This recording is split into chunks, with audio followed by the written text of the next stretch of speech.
দীপার দেওয়া আরতির আগুনের হাত থেকে নিজেকে বাঁচাতে ছদ্মবেশ থেকে বেরিয়ে আসলো রুডি। হ্যাঁ বন্ধুরা, অনুরাগে ছোঁয়ার আগামীতে আমরা এমনটাই দেখতে চলেছি। সেনগুপ্ত পরিবারের সকলের এখন একটাই কথা, দীপার কারণে তাদের জীবনটা যেন অতিষ্ঠ হয়ে যাচ্ছে। আর এই কারণেই চারু বলছে আমরা সকলে মিলে একটু বাইরে ঘুরতে যাব।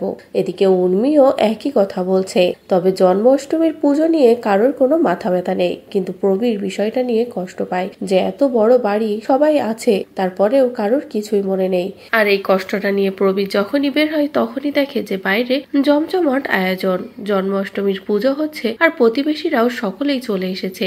কত না আনন্দ করছে সকলে, সবটা দেখে তো চমকে যায় সকলে, কেউ কোনো কথাই বলতে পারে না। এদিকে দীপা তো পুজো করতেই থাকে, অন্যদিকে রুডি ভয় পেয়ে যায় যে দীপা সেনগুপ্ত বাড়িতে আবার এসেছে, তাহলে এবার না আমি ফেসে যাই, এবার যদি আমি ধরা পড়ে যাই তাহলে আমি কি করব, মমতা এখানে নেই বলে রুডিও তাড়াহুড়ো করে কুন্তলাকে খবর পাঠায়। কিন্তু কুন্তলা সেখানে পৌঁছানোর আগেই রুডির মুখোশটা খুলে দেয় সকলের সামনে দীপা। দীপা আরতি শেষ করে যখনই সবাইকে আরতি ছোঁয়া দিতে যাবে, ঠিক তখনই রুডির কাছাকাছি গিয়ে ইচ্ছে করেই রুডির চুলে আগুন লাগিয়ে দেয় দীপা। যেটা দেখা মাত্রই তো রুডি কোনো কিছু না ভেবে নিজেকে বাঁচাতে তাড়াহুড়ো করে নিজের মাথা থেকে চুলটা খুলে ছুঁড়ে ফেলে দেয়। আর এটা দেখে তো সকলেই চমকে যায়, সকলের সামনে চলে আসে রুডির আসল রূপটা। সকলে বুঝতে পারে যে তার মানে সত্যি এই ছদ্মবেশের আড়ালে রুডিই ছিল।